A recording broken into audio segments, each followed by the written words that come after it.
to ensure that you minimize waste and you also maximize the output. By maximizing the output, that is using little to produce more. That is the efficiency of production. So whereby you use little raw materials in producing what? More output. So, and when you're talking about production, you need to be able to measure the per unit. So what are the per unit? What are the inputs? What are those raw materials that you use in producing? What is your total output? So all of this is what we refer to as the key indicator to ensure or to measure the effectiveness and efficiency of your what? Of your product. So you need to be able to differentiate between the efficiency and effectiveness. Efficiency is using little to produce more. Why effectiveness is that the fact that you use little to produce more, that more you are producing should be effective. That is, should be able to satisfy the needs of the consumer.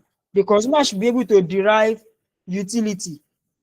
So a decision whereby a consumer cannot derive utility from taking a product, then there will be problem. So by taking the product, consumers should be able to derive what we call utility, what we call satisfaction from taking the product. When we also have market orientation, product is often influenced by market demand. It's often influenced by market demand. So the demand is what will determine your what? Your supply. So in a situation whereby there is no demand, supply is of no use. It is demand that will lead to what? Supply. So market demand is what will determine at what level are you going to produce. And don't forget, as I said earlier on, that the aim of your production is to what? Is to be able to provide what? The needs, to produce goods that can satisfy the need of your consumers. So, and when you are doing that, you need to consider the preference. What are your consumer preference? What is the market trend? So what are the competitive forces that may hinder the production or that can hinder the what? Your product from selling?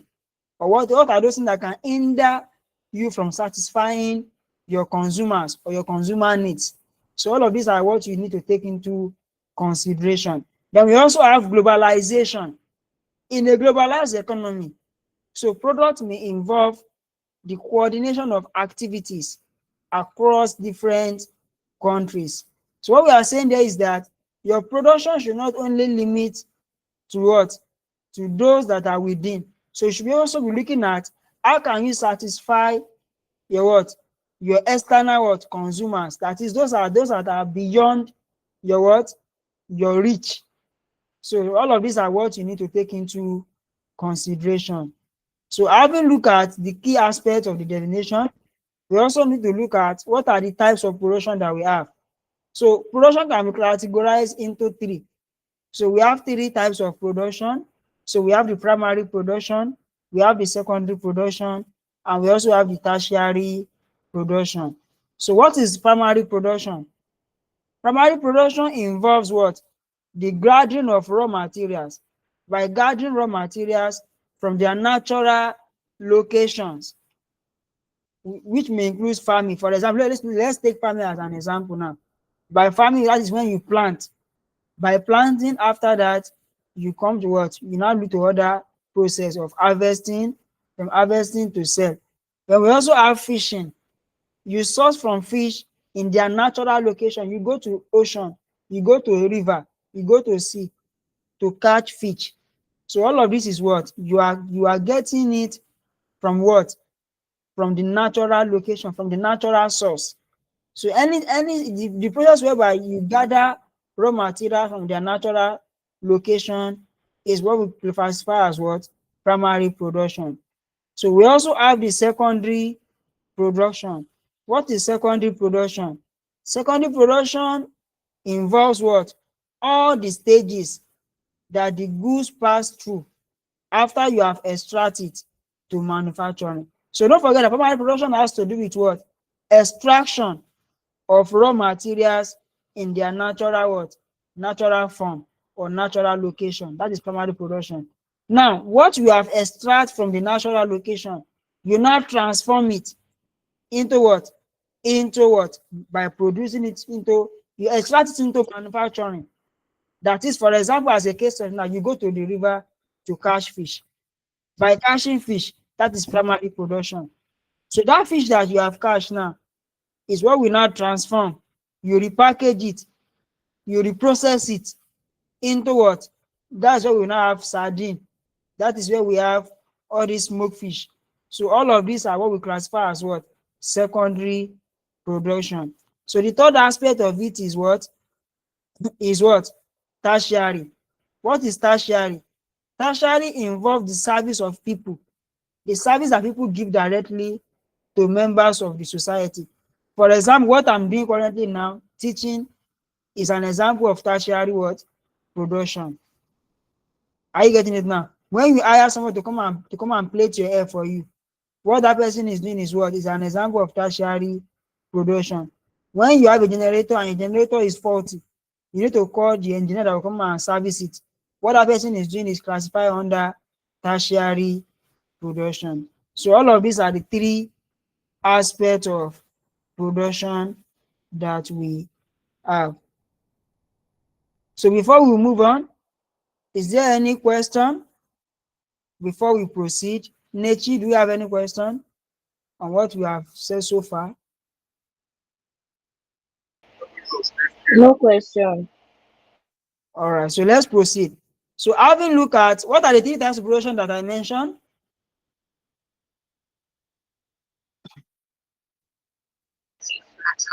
Primary, secondary, and tertiary. All right, thank you. So let's move on to factors of production. So we have factors of production. So what are the factors of production? Factors of production, like I said earlier on, they are those resources or what we classify as input. So it's either you call them factors of production or you call them input. Those input that you use in the process of what? Of producing goods and services. And all of these factors are what? They are essential.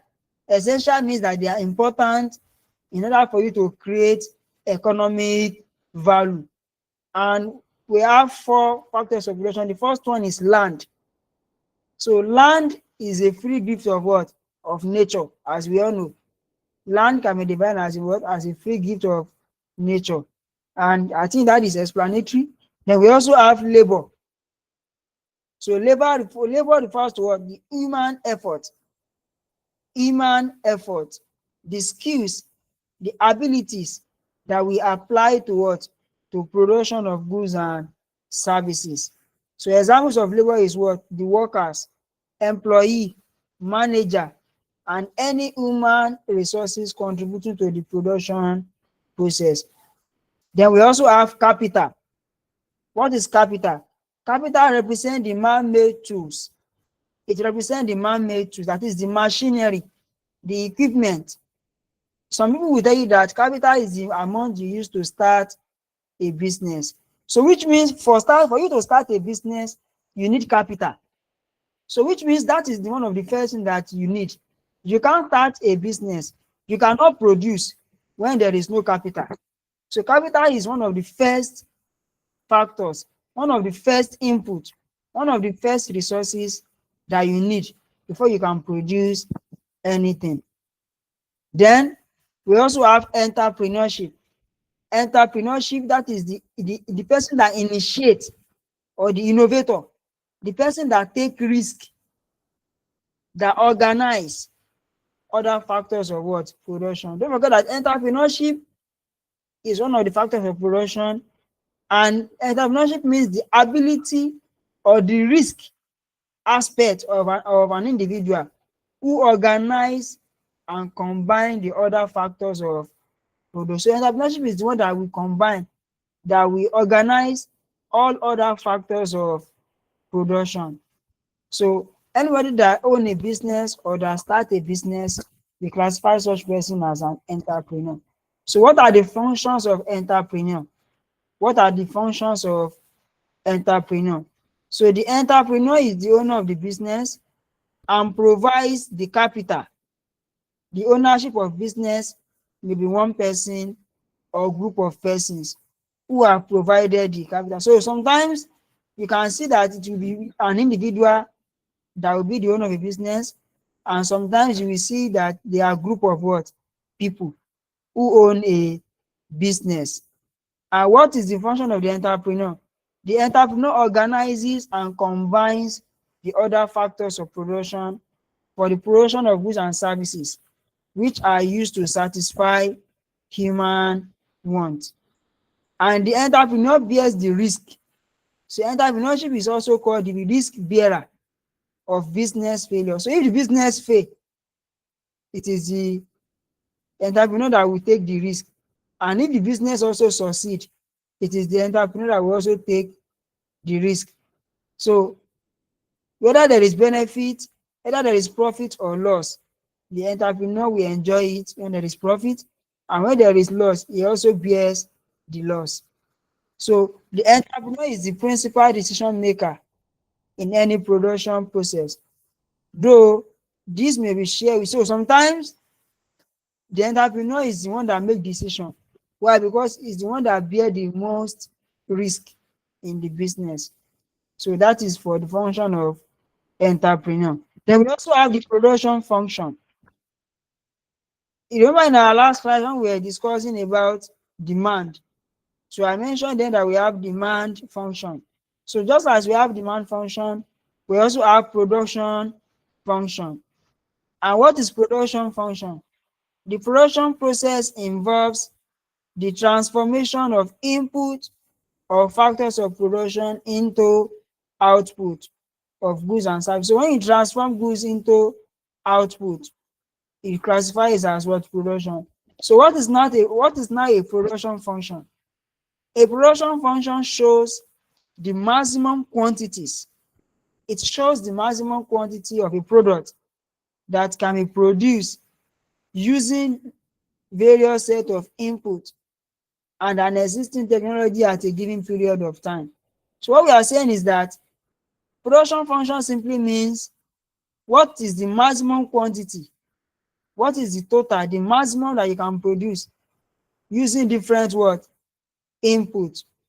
For example, now if you have to produce, so what are the input that you will need?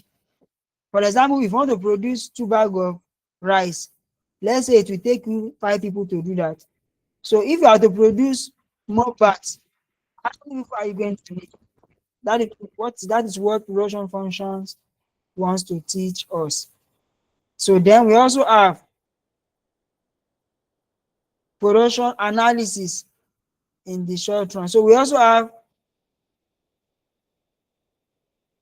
have period of production. We have period of production.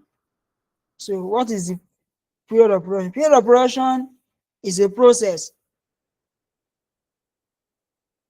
that is a situation whereby production is done at a particular period of time, is what we classify as period of production.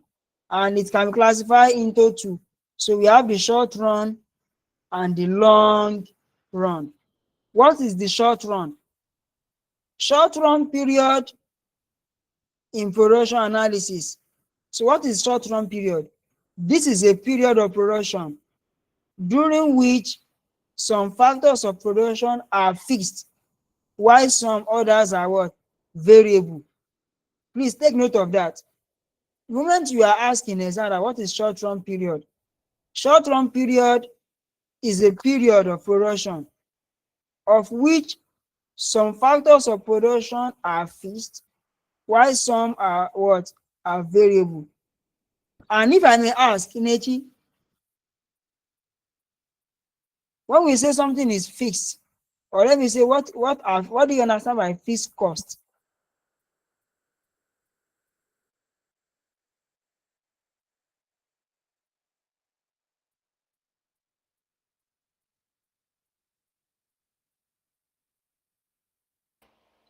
It cannot easily be changed.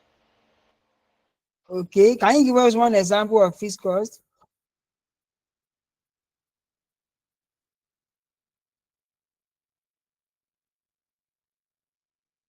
Okay, let me help you. Let me give you an example. Let's say you own a company now, and you have people that are working for you. Are you with me now? You are going to pay them what we call what? Salary. Are you with me now? So that amount that you are paying them as salary, let's say that you are paying one person, let's say the person's salary is 200,000. So which means whether that person come to office or not, you will pay that person, yes or no? Yes. So that is what we call fixed cost. That is the cost that does not change, irrespective of the what? Of the output. So whether the person come to office or not, when the month end, you pay the person the salary. The other one is variable. What is variable? Variable means if you want to produce one bag of cement, if it will cost you 1,000 naira to produce one bag of cement, so which means if you have to produce 10 bags of cement, you are going to spend how much?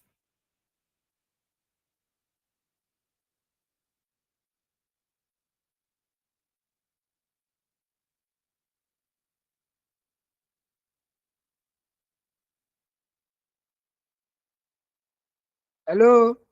I said if it will cost you 1,000 naira to produce one bag of cement, for example, so if you have to produce 10 bags of cement, how much will it cost you?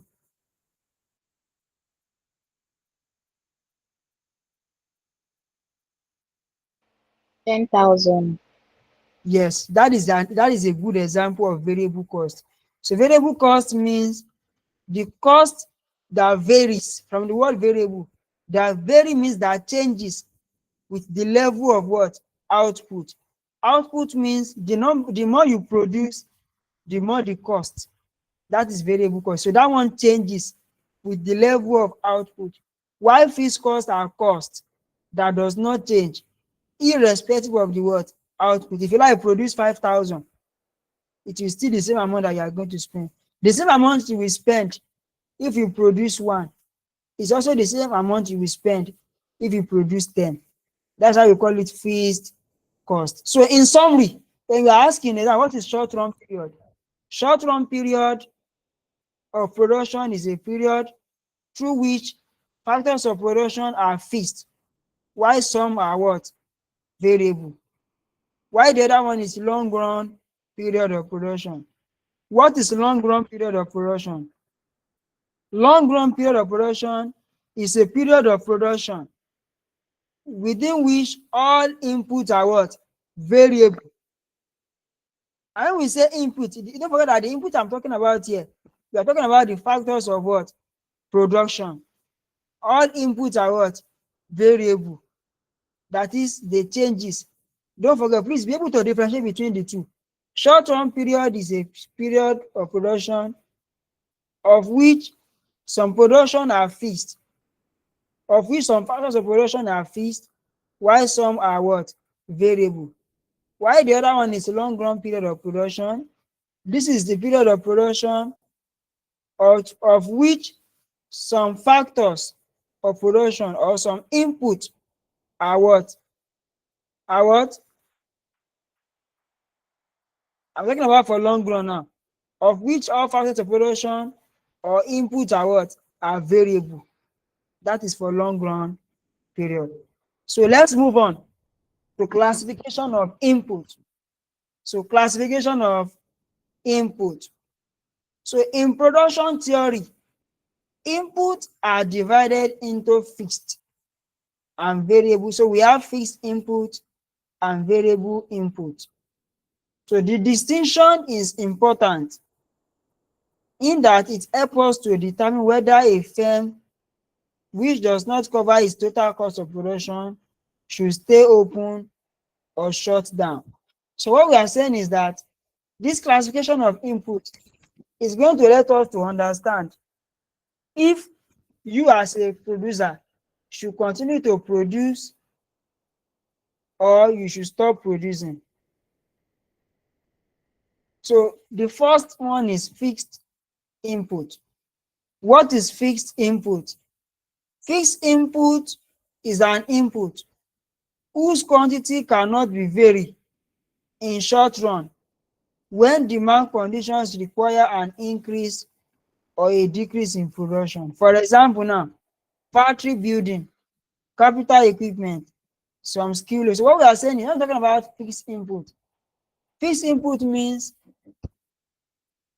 is an input of which the quantity cannot change in the short run. That is, the quantity does not change except some conditions are met. And what are those conditions that must be met? For you to have this input, you need to understand that you need to understand your production very well. What are the input that you need that are fixed? For example now, if you want to produce cement and you want to hire labor, I'm explaining now, you are going to make sure that you hire labor that are what? That are skilled labor, those that have the knowledge, those that have the experience, so that by they having the experience, they are going to give you the best quality of what? Of product. So in that situation, their own, any money you are going to pay them will be fixed. Let me give you a simple explanation again. It's just like we have a company now. So we are going to have what we call permanent staff and temporary staff. Or let me say part-time staff and full-time staff. So those that are full-time staff, what you will pay them is salary. While those that are part-time staff, what you pay them is what? Wages. Wages means the number of days that they used to work is what you pay them. It's just like overtime too. We will say we are working from Monday to Friday, fine. And I decided that I decided to come and work on Saturday too. So any money that you are going to pay me on that Saturday, we call it overtime. So it means that one is not fixed, because I can decide to come, I can decide not to come. It's not part of our what? Agreement when you are giving me the job. And I should be coming every Saturday. But I choose to come, I can as well choose not to come. So that is the explanation on fixed input. Then the other one is variable input. So this one, like I said earlier on, it changes. What will determine your variable input is the quantity. And it's not about the quantity, the demand. What are those demand? The demand is what will determine your input.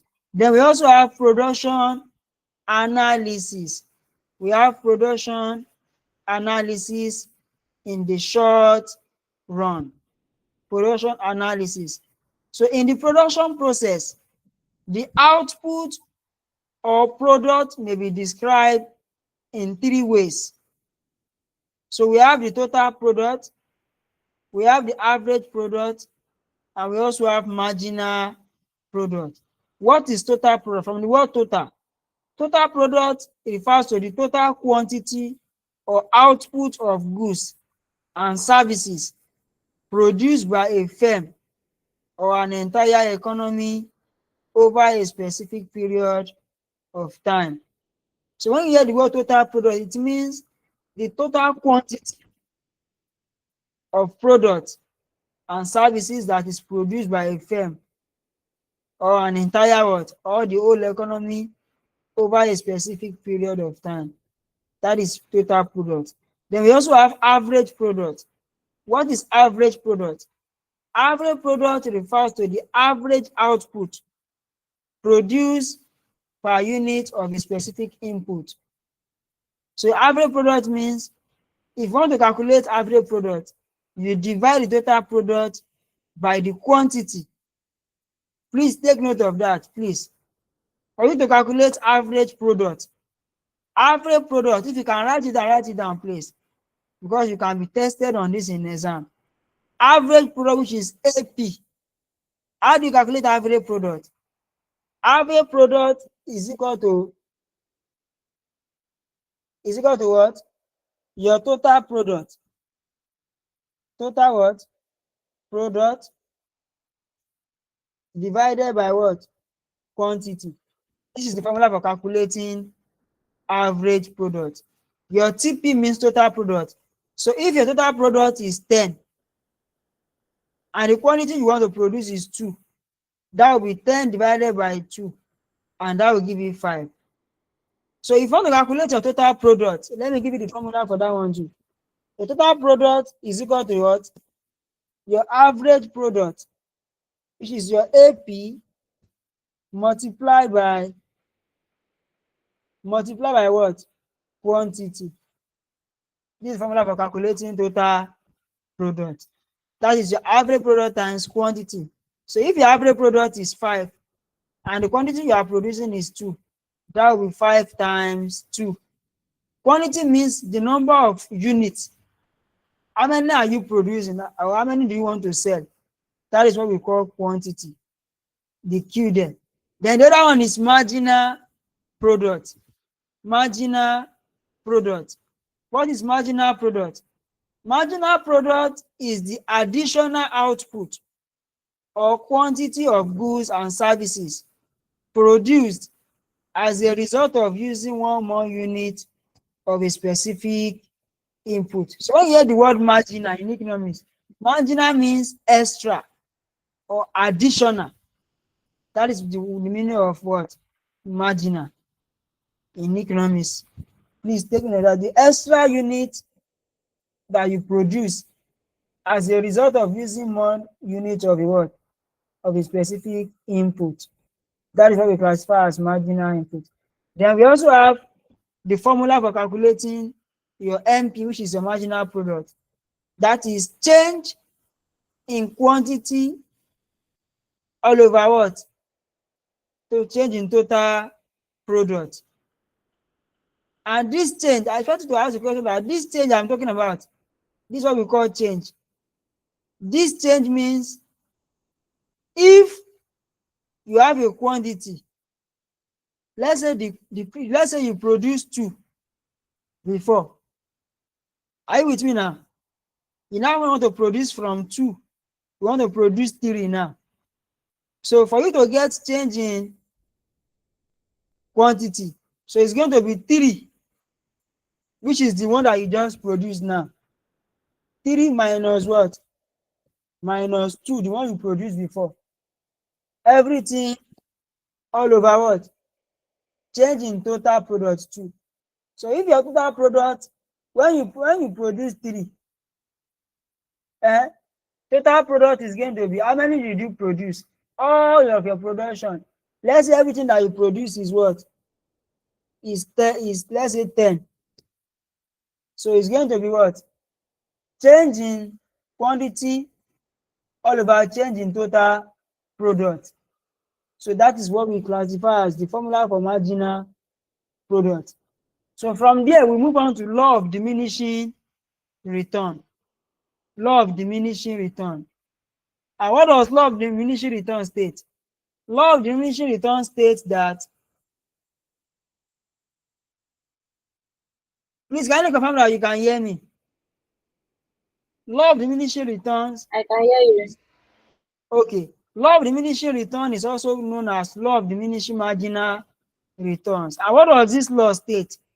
It states that as one input variable increase while keeping other input fixed, a point will be reached at which the marginal, that is the additional output or return, will begin to diminish.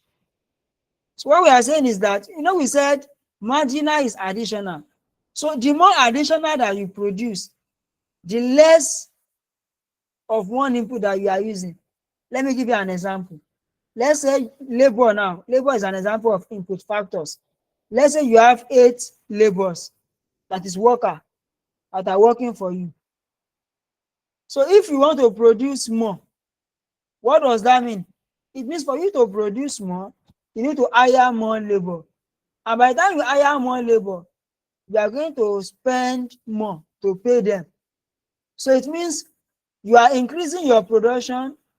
At the same time, you are also spending another input, which is what? Capital. You need to spend another money to hire those people that you want to hire and pay them too. So that is what law of diminishing return is telling us. So what are the factors that we should take note? Or what are the features of diminishing law of diminishing return? The first one is fixed factors. We also have diminishing marginal returns. We also have optimal input level, and we have graphical representation. All of this, you understand it more by the time you read it. So then here we also have the impact on agriculture. Sorry. So we have return to scales, return to scales, returns to scale. So the behavior of output of a firm in the long run as its scales of operation. So what we are saying there is that when we talk about return to scale is talking about what are the relationships that exist between what? Between your output and your input. So what are those things that occur, that take place? So what we are saying there is that, so for every production there is a stage, and for every stage, are you getting it now? The aim is to produce an output. So and for you to produce an output, you need to increase your what? The raw materials that you are using, which is the input. So we've said earlier on that input is what we transform into output. So and all the input that you are going to use to produce, they are not the same. They varies, they changes based on the output that you want to produce. So it is number of the output that you want to produce that will determine how many input that you are going to use in producing your output. Is that taken now? So like I've said that we are going to be having more than one chapter, like I said. So your exam is fast approaching, and I want to see what we can do so that we can meet up before your exam will now start, because I still want us to do revision too. So as time goes on before the exam will start. So is there any question so far? So before we now move on to chapter 6. So we have cost, revenue and profit maximizations of a firm. So is there any question, Nechi? So maybe you have one or two things you want to No ask me question.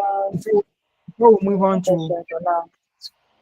or are you feeling sleepy already?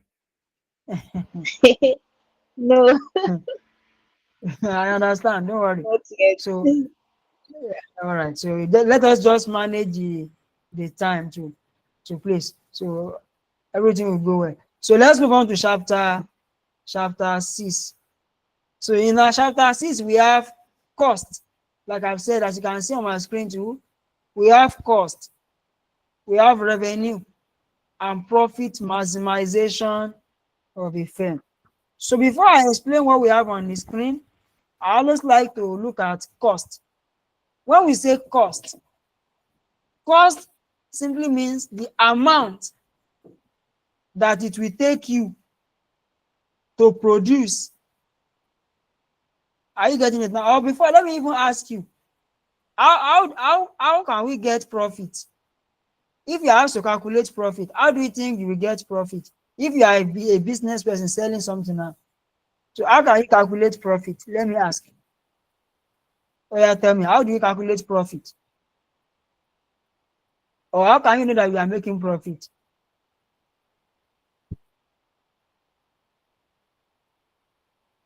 Okay.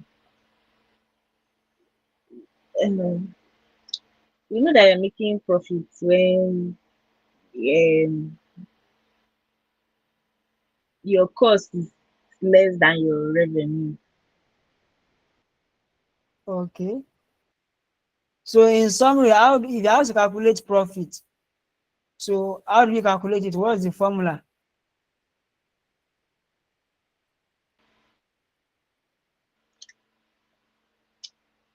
Um, Revenue minus cost. Okay, thank you. So revenue is also what we classify as sales. Sales, the one you call selling price. You understand? You are right. So your revenue minus cost is what will give you profit. So it means if you are selling, let's say you are selling Coke now, and one Coke is 500 naira, eh? And you buy it at 300 naira. So automatically you are making profit of how much? 200 naira. So when you hear the word buy, buy means cost. Sell means what? Revenue. So the moment your revenue is greater than your cost, it means you are making profit. And the moment your cost is greater than your revenue, it means the person is making what? Loss. So you need to understand the three: cost, revenue, and profit maximization. Profit maximization means increasing your profit. So in economics theory, profit maximization is assumed to be the primary objective of the firm. So profit maximization is what? Assumed to be the primary objective of the firm. But profit is simply regarded as the excess of revenue over cost. What we just said now is what they are saying here. So what constitutes a profitable performance for the firm? It is desirable to consider the short run and long run cost and revenue concept. So what is cost of production? The economists usually classify the cost involved in the production process into two. So in economics, we have two types of cost. We have the explicit cost and we also have implicit cost. So what is explicit cost? Explicit cost, these are payments made by the firm when it purchases or hires factors of production in a production process. For example now, let me give you an example of explicit cost. If you want to do a business now, Inechi, you need a shop, Abi, Yes. and that shop, yes, and that shop now, you know it's not going to be free. You are going to pay rent, Abi, for the space that you are using. Yes. If you are the type that have people that are working for you, you need to pay them wages and salaries, Abi. So let's assume that you go and borrow money to do your business. The money is not going to be given to you free. The money you borrow, there is going to be interest on the loan. Maybe you borrow the money from the bank or somebody borrowed you. They are going to pay interest. So all of those interest, all of those wages and salary that you are paying your staff, all of those money you pay for rent, they are what we classify as what? Explicit cost. Explicit what? Cost. So that is what we classify as explicit cost. Then the second one is implicit cost. What is implicit cost? Implicit cost means you do not require out-of-pocket expenses by the firm. That is, that is, you as an entrepreneur, you own your business now. Remember that you can decide not to give yourself salary, but you must pay your staff salary. Because if you don't pay them, they will stop working. And if they stop working, it will affect the objective, which is to make profit. Because when they are not producing or when they are not selling, there's no how you can make profit. So that is implicit cost. And this is according to economics point of view. Now, when you now look at accountant, when you now look at accountant point of view is different. Accountant point of view is different. The way accountants view cost is different from the way an economist view cost. Are you with me? So accountant, Accountants focus more on outflow and inflow. In it, when I say outflow, what do I mean by outflow? What do I mean by inflow? Let me see if you understand what I'm saying. When I say outflow and inflow of money, what did I mean by that?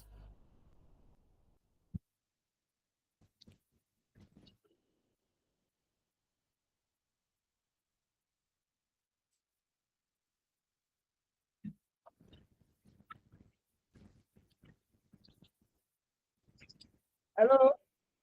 When I say inflow and outflow of money, what do I mean by that?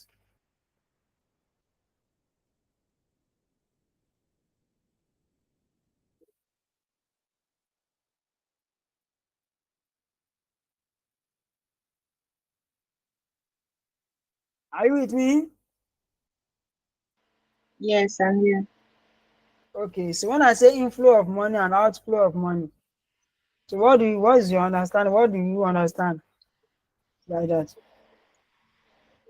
Okay. Money that comes in and money that goes out. Money that comes in and money that goes out. Thank you. That is all classified as inflow and outflow. So as an accountant, accountants view cost, so what goes out and what comes in, while economists view cost as what you spend in your production. Accountants are not focused on how you produce. Accountants focus on how much you spend to produce. That's the difference between accounting view of cost, accountant view of cost, and economist view of what? Cost. Don't forget I say accountant focus on how much you spend, not how you spend it.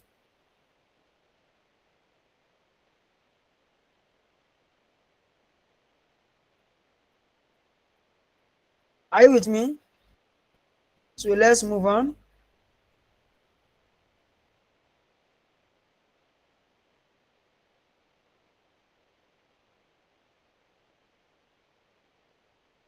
So, like I've said, when we talk about explicit cost, please kindly confirm that you can hear me, please.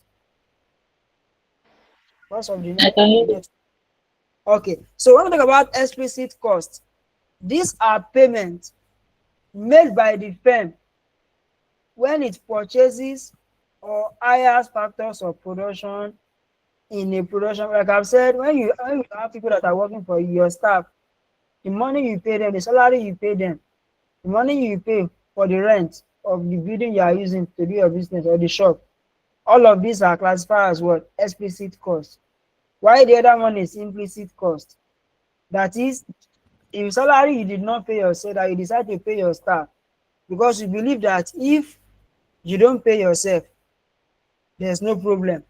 But if you don't pay your staff, there's going to be what? Problem. So that is what we classify as implicit cost.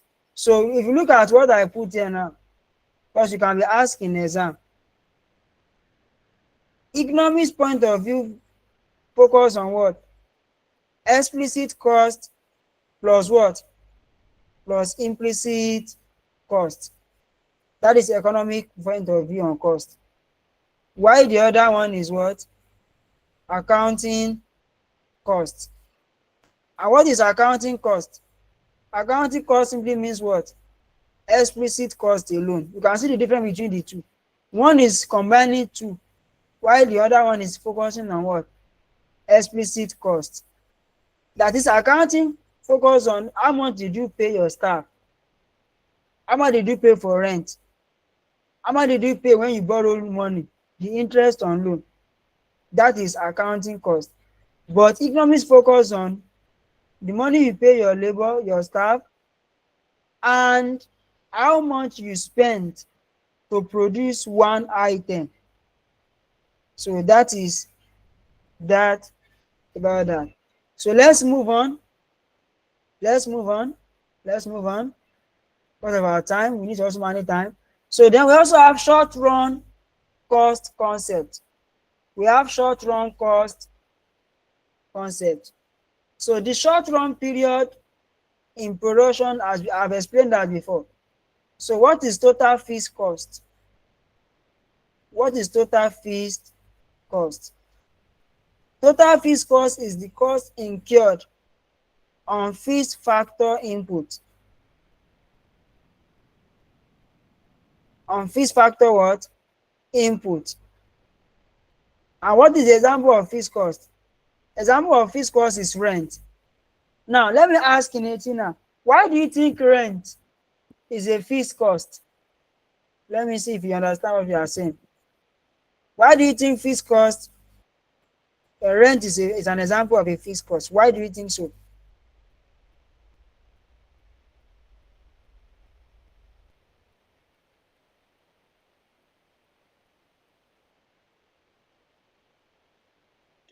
Yes? And the rent is a fixed cost because it's not affected. it- it's not affected when whether there's increase in production or any other God bless factor you. of production. I like that answer that you just give. That is just the answer. Because whether if there's nothing that concern your landlord with there's no market today, there's you did not sell today, or you sell very well today. Your landlord concern is that your shop that you are using to sell, when it is time to pay, you pay.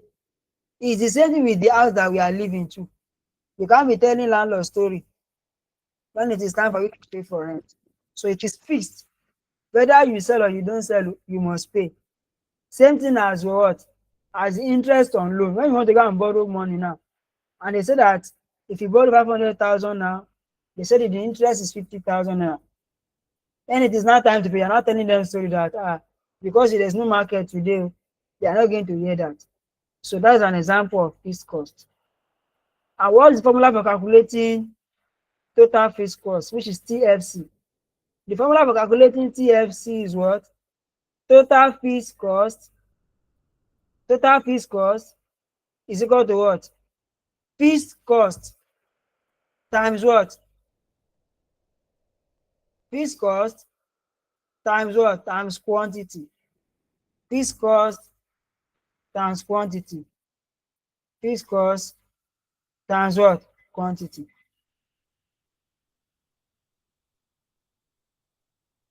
So that's formula for calculating that. The another one is average fixed cost. What is average fixed cost?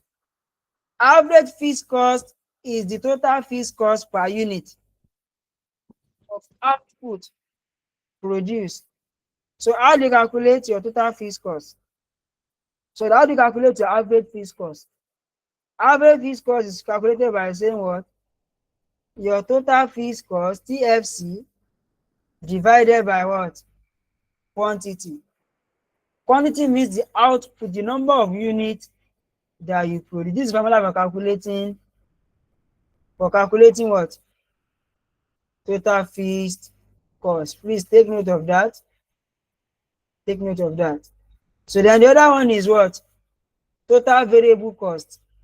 Total variable cost is also calculated by saying what? How do you calculate your total variable cost? Total variable cost is equal to what? Your variable cost multiplied by what? Quantity. Please take note of those formula. Take note of this formula. So that's how to calculate your variable cost. Total variable cost. Please take note of that. So then from there we move on to average variable cost. Look at it on the board. You know the one I just talked now is what? We talk about average fixed cost, talk about fixed cost, talk about total variable cost. So the next one is what? Average variable cost. Average variable cost.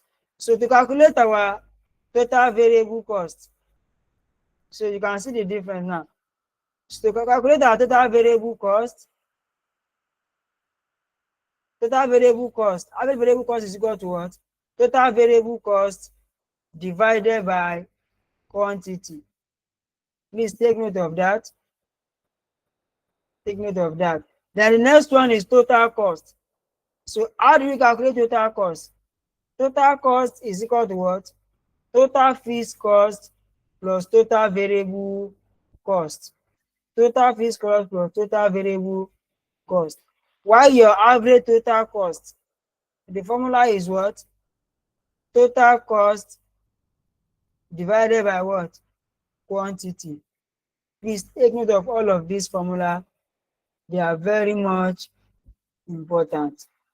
So you can also calculate your average total cost like this. This is another way you can calculate your average total cost. This one that I just highlighted there. So please take note of all those formula. Then from there we also have marginal cost. Marginal cost. We also have marginal cost. We have marginal cost. So marginal cost is change in total cost as a result of what? A unit change in output. And it is generally defined as addition to total cost resulting from additional unit of output. So how do you calculate marginal cost? Marginal cost, let me write it there so you can take note. Marginal cost is equal to what? We normally say change in what? In quantity.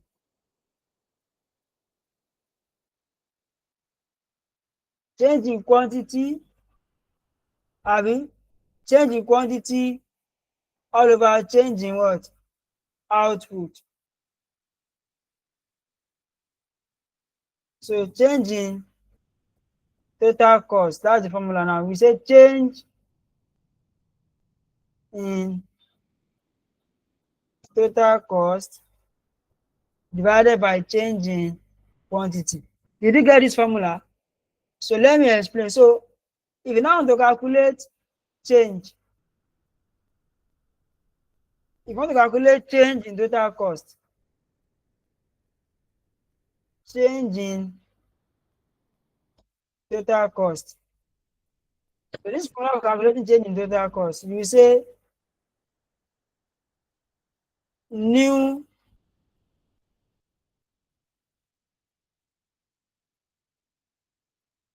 what? New total cost minus what? Old total cost.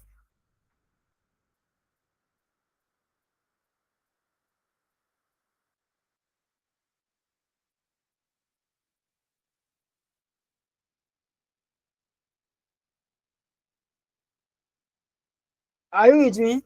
I'm trying to give you the formula. So new total cost minus old total cost all over what? New quantity minus what? Old quantity.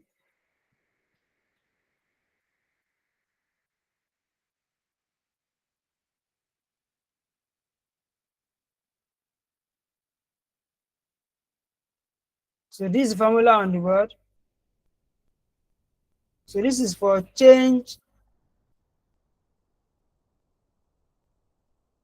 in quantity.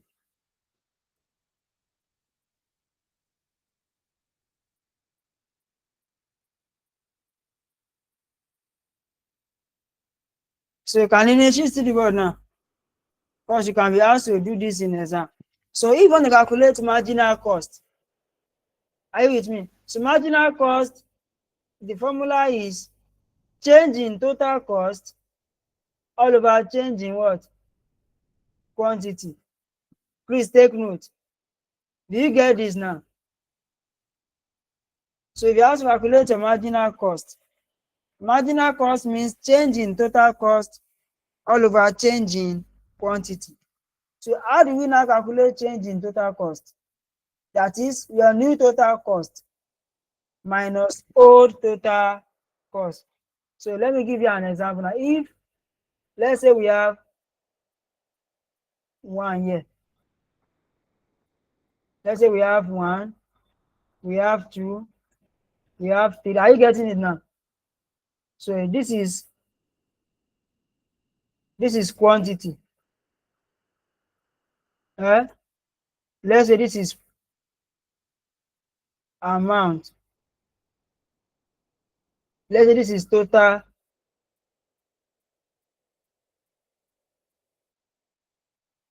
cost.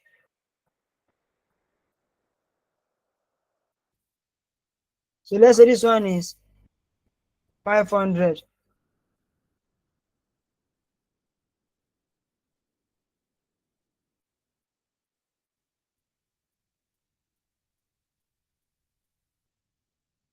Let's say this one is,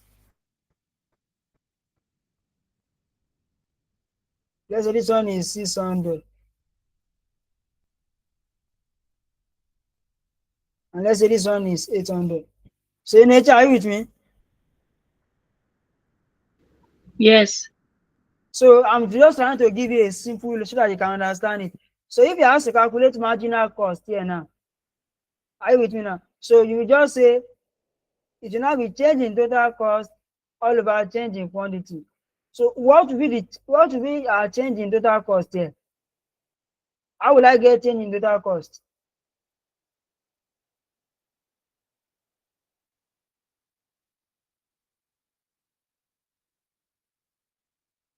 How will I get change in total cost? I want to see if you are understanding me. So this is the new total cost. This 800. So it's going to be, let's say I want to do it here now. So it's going to be, so marginal cost is equal to what? Is equal to 800 minus what? 600. This 800 is the current one, which is the new one. The old one is what? 600, which is the one before this one. Abi? So all over,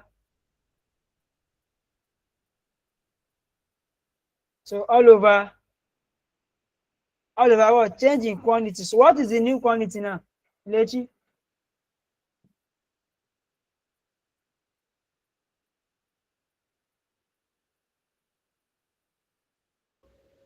200 naira. No, I know. No, what I'm doing now is that this is the formula. Let me ask. What is the formula for calculating Okay. marginal cost? This one that I did here. Change in total cost or Change in change in total, quantity. so I've do the change in total cost now. All over. Yes. This line is all over. So how will I calculate Hmm. change in quantity now? The new quantity minus old quantity. So what is the new quantity?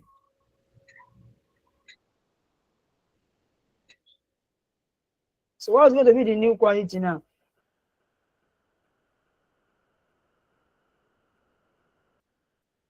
What will be the new quantity?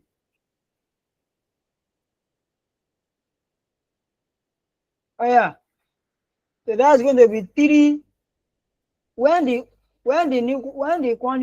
total cost is 800, the new quantity is what? 3.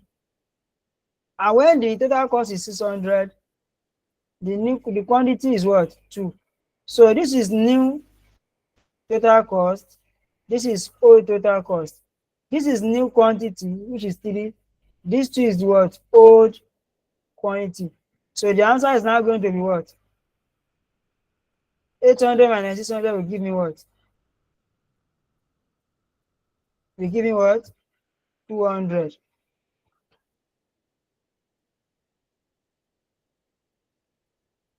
200, Abby?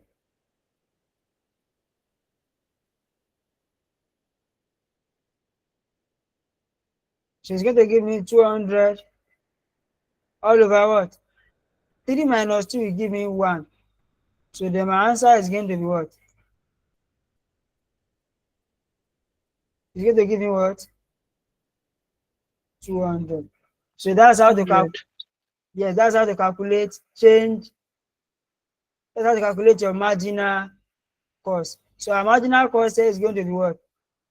200 naira. Don't forget this in cost. So your answer will be in naira.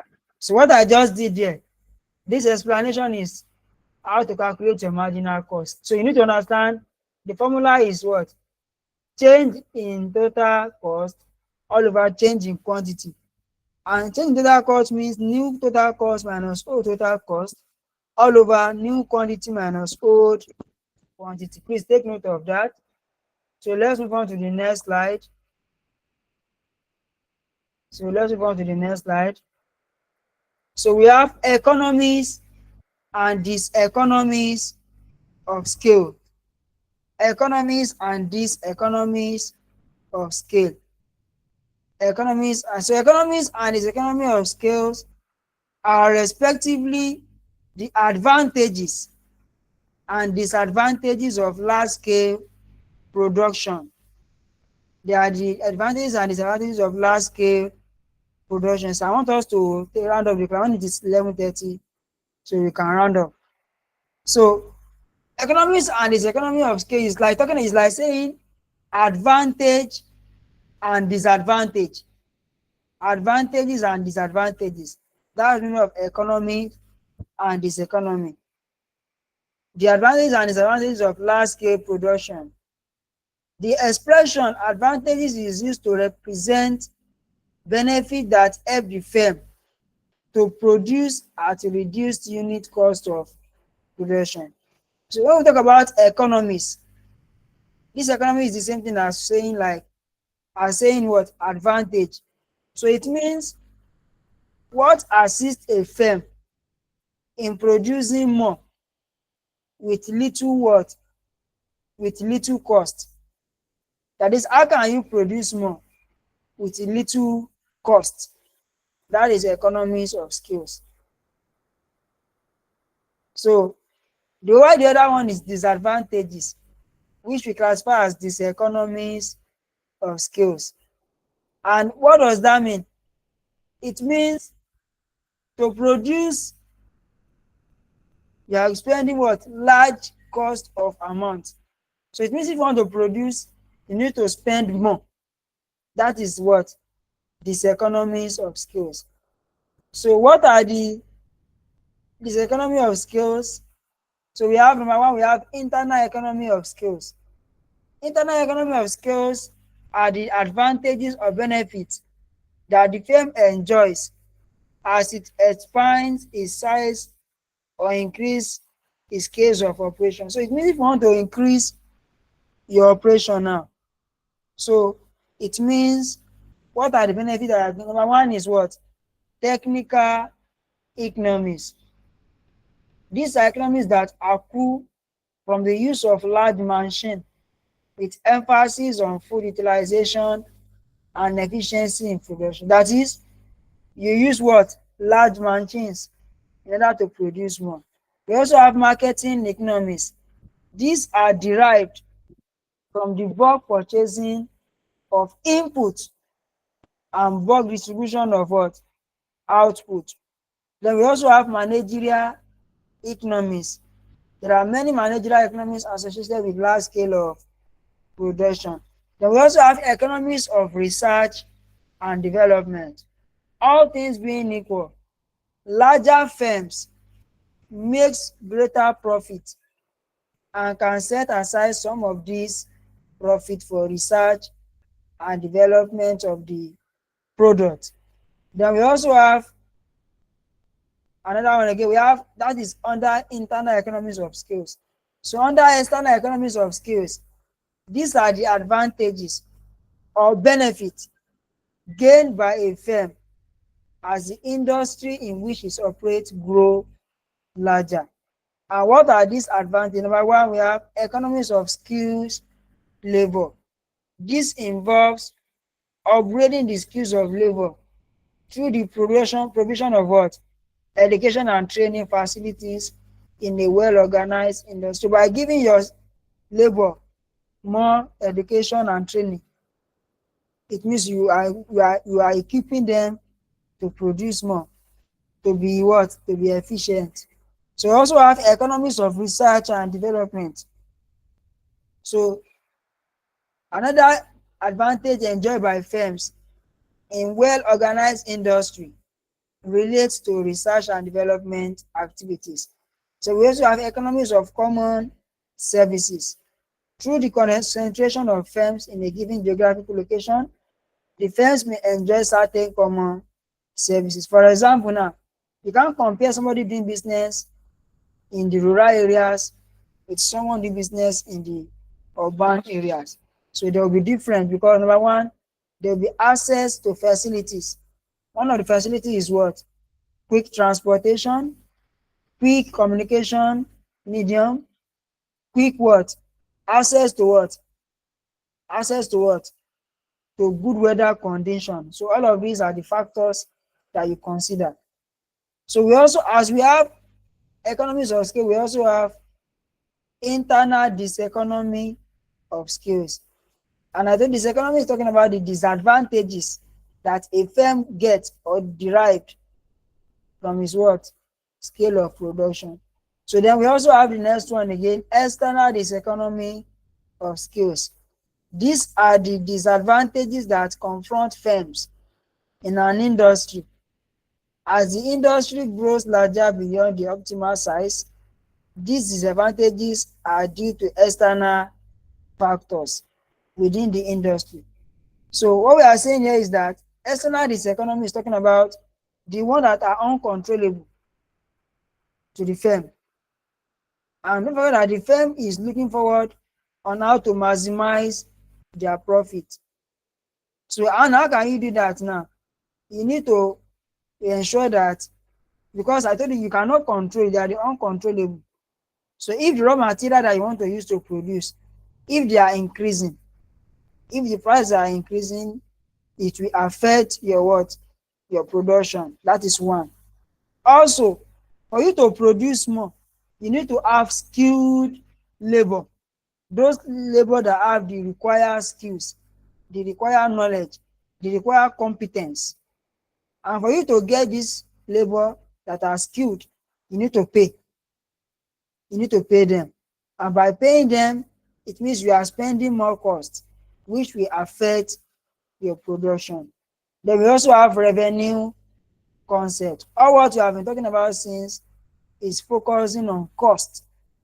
So now we have revenue concept. Revenue concept from the sales of a firm's output. So once you sell, you earn your revenue. And how do you calculate revenue? Revenue is what? For example, if you can be asked to in exam, revenue is equal to what? Let's assume that you sell, let's say that you want to produce 50 bags of cement. Are you with me now? And let's say one bag is 1,000. So if you want to produce 50 bags, or so you want to sell one bag, sell rather. So it's going to be how much? 50 bags of cement times what? 1,000 naira. And that will give us how much? 50,000. So this is what we call revenue. That is selling price. This 1,000 naira is the selling price. This 50 bag is the what? Is the quantity. So to get your revenue, you multiply your selling price by the quantity to get revenue. So revenue is the receipt from sales of a firm's output. So how do you calculate our total revenue? What I just explained here. Look at what I just explained here. What I just explained here is what we call total revenue. So total revenue is the total receipt from the sale of a given quantity of a firm's output. It is found by multiplying price by the corresponding quantity sold by the firm. So TR means, this TR means total revenue. And how do you calculate total revenue? Is equal to what? P times Q. P means the price and Q means the quantity. Just like what I explained here. This 50 bags is the quantity, while this 1,000 naira is the price. So that's how to get your total revenue. Then the other one we have what? Average revenue. So Inechi, how do we calculate total revenue? Let me see if you are following. We are already rounding up. Let me see if you are following me. How do you calculate total revenue? Don't sleep yet, too. No, I'm not sleeping. Okay, Total revenue is the you get it by multiplying the price by the quantity. thank you. So why average revenue? Go, yeah, you need to look at it on the board. So how do you calculate average revenue? Average revenue is equal to what? Total revenue divided by quantity. Total average revenue is equal to what? Your total revenue. Look at it here. Your total revenue divided by the quantity sold. Look at this way that I highlight. Can you see there? So your AR means average revenue, is equal to what? Total revenue divided by what? Divided by what? Q. Q represents the what? Quantity. As you can see it here. Please take note of this formula.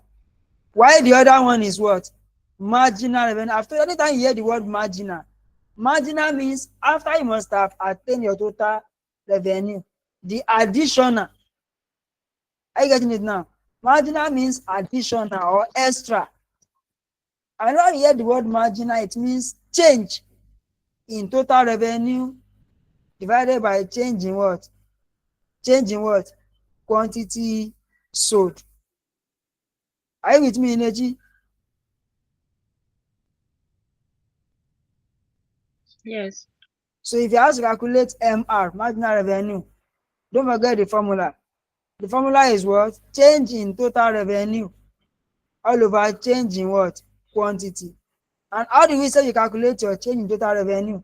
It will be new total revenue minus old total revenue divided by new quantity minus old quantity.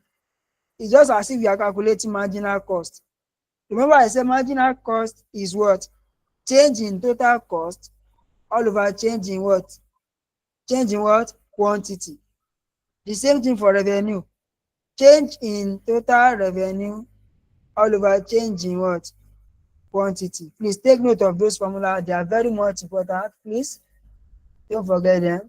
So then the next slide, I think we have 2 slides to go now.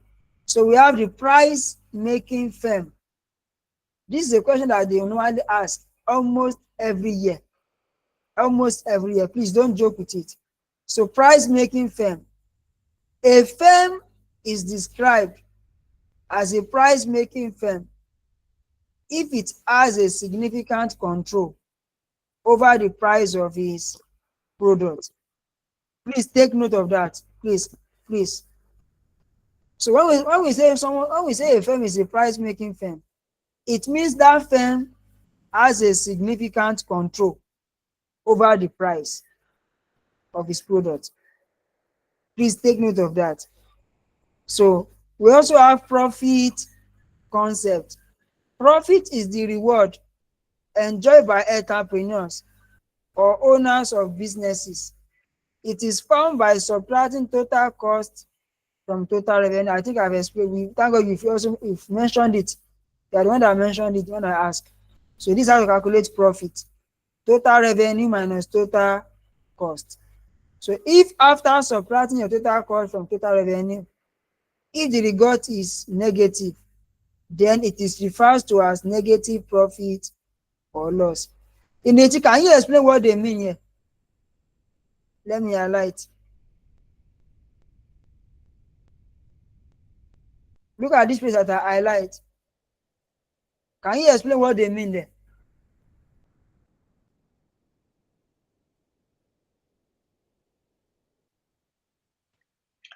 Okay. I think what they mean is that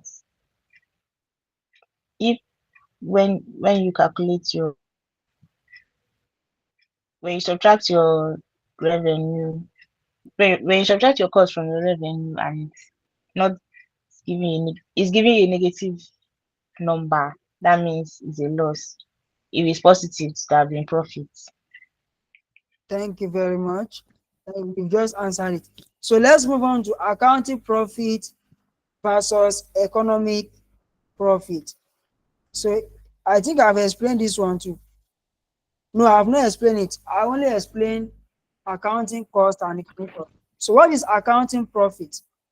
The difference between accounting profit and economic profit is that economics include in total cost of production both implicit and explicit cost, while accountants see cost of production as only the explicit cost. I think I've explained that before, where I told you that, where I mentioned that, remember I mentioned that accounting, I mentioned that accounting cost, you can also say accounting cost or accounting profit. It sees cost as what? It sees cost or profit as only what? Let me see if you are following. Accounting cost or profit, see it as only what?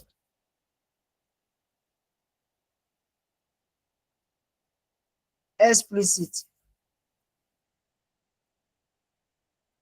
While economists see cost as what? As both what? Implicit. Implicit and explicit. Thank you very much. So as small as this thing is, you know, as you are seeing it, you look at it, it is very small, but it can, you can be asked in exam. You can even be asked in theory. Differentiate between accounting profit and economics profit. So you just say accounting profit is the profit that consider what? Only the explicit cost. Simple. And what did I say explicit cost is? Let me see if you are following. We are almost done. I think we have just 2 slides left. So what did I say explicit cost is? So let me see if you are following. What do we say explicit cost is?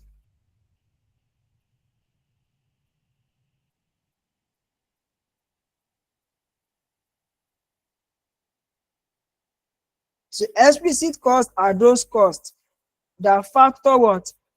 Input. For example now, the money you pay to your staff, the labor, the money you pay for rent, the interest you pay on loan. That is an example of explicit cost. While the implicit costs are those costs that you cannot do what? That you as an entrepreneur, are you getting it now? You take that risk that you prefer to pay your staff their own salary than paying yourself. Because you know, if you don't pay your staff, it will affect your production, and you don't want anything that will affect your production. So you would rather take that risk of not paying yourself than pay your staff. Okay, so let's move on to the next slide. Let's move on to the next slide. Having understand the difference between the two. So then we have economic profit. I think we've talked about that. So economic profit is total revenue less total cost. That is, when you are looking at economic profit, you are considering both the explicit plus the implicit. I think we've talked about this. So let's also look at economic profit. Economic profit is the essence of total revenue over total cost, when later exclude both explicit and implicit. So we've talked about this one too.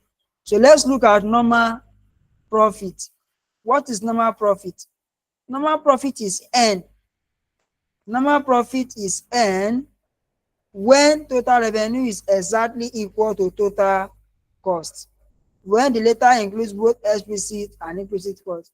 It is the type of profit which, when made by firms in an industry, does not attract new firms into the industry. Even when nobody has to exit, existing firms do not leave the industry.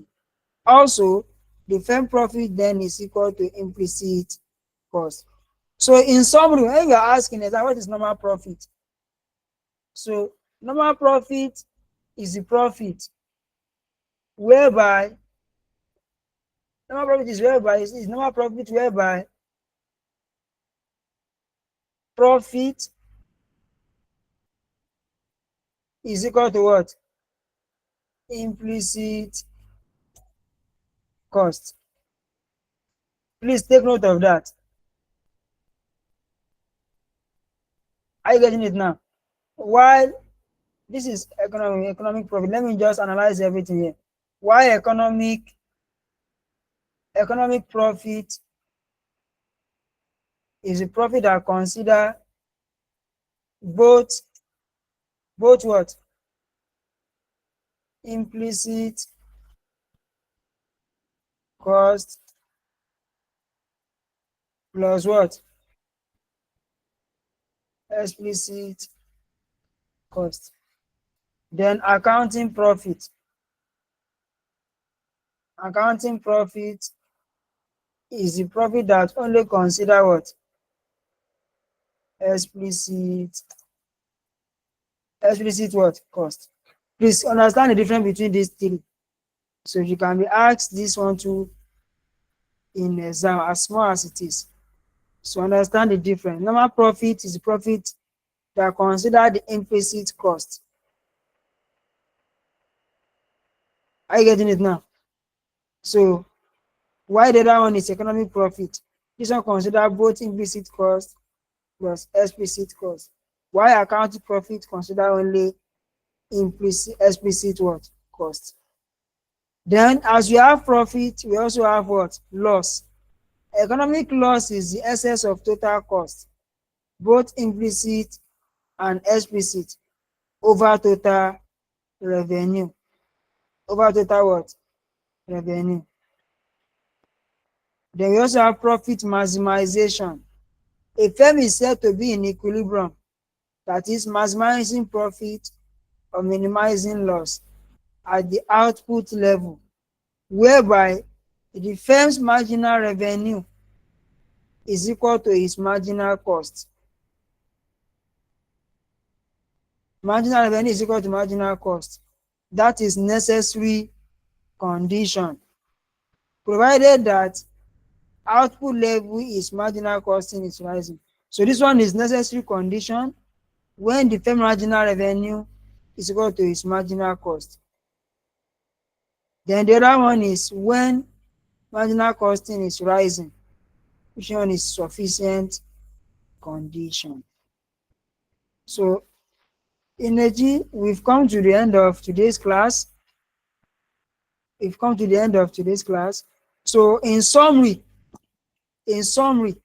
so let me ask if there's any question so far for today. Then I have one or two things to say before we call it a day. So is there any question so far? Is there any question so far? For now. No question for now. Okay. So I think we can end the class now. Then I'm looking at it.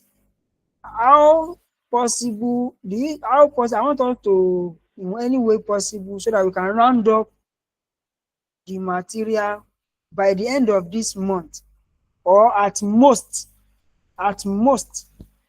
first week of March. That's God's grace. We should round up everything on the material. So then we can now see if we can start revision, so that we can see how everything goes. So is it possible?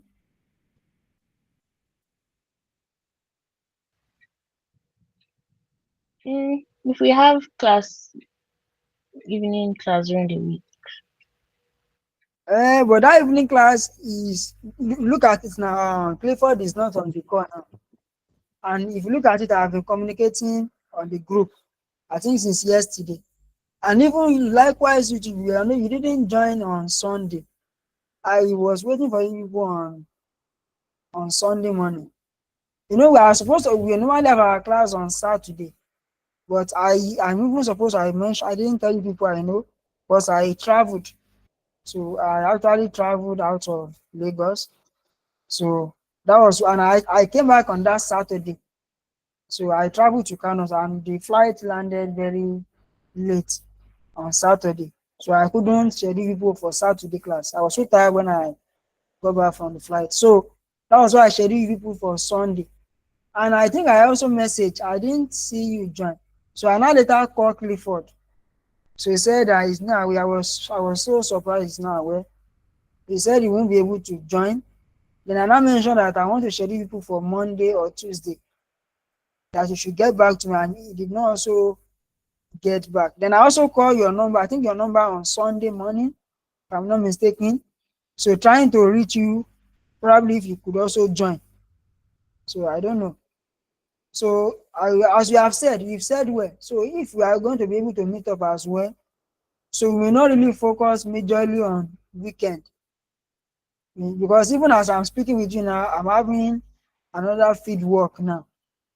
So which means our class on Saturday now is not, I can only confirm that tomorrow. So if I will be available. So, but if, however, if I'm unable to take people on Saturday, so that means it's possible we are going to be having another evening class on Monday, and it's going to be on Monday and on Tuesday. I think that's how it's going to, sorry, it's not going to even Monday, it will be Monday, Tuesday, then on Wednesday.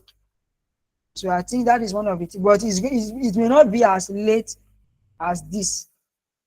Shall you understand now? But let's see how it goes. Let me confirm my availability tomorrow. Then I will communicate to you on the group. However, please, I will also Okay. appreciate you to please those past questions. So it does not really need, you really need to wait until we started solving it together. So please download. I've sent it to the group. I will still download more and send it to you on the group. Please, at your leisure time, download it and start practicing it. So if there's any question, any area you feel you don't understand, you just drop any message, just drop it on that WhatsApp group. I will see it. So if it is something I can do through voice note, I will drop voice note there. If it is something that I will need to explain during the class, I will explain it. Do you understand now? Please. So God Almighty will make it easy for us. And if there's any way you can reach out to Clifford, please, because he didn't join this night. Maybe tomorrow, please just, maybe Twitter, just start him up and try and know why he's not. I will also do that too, for you to know why he's not in class now, so that you will not be behind. So God will make it easy. And God will provide. Please endeavor to Thank also you.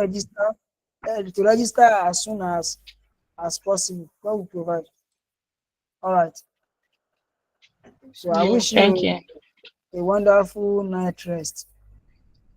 Please take care. Thank you. You too. Good night. All right. Yeah. Bye. Good night.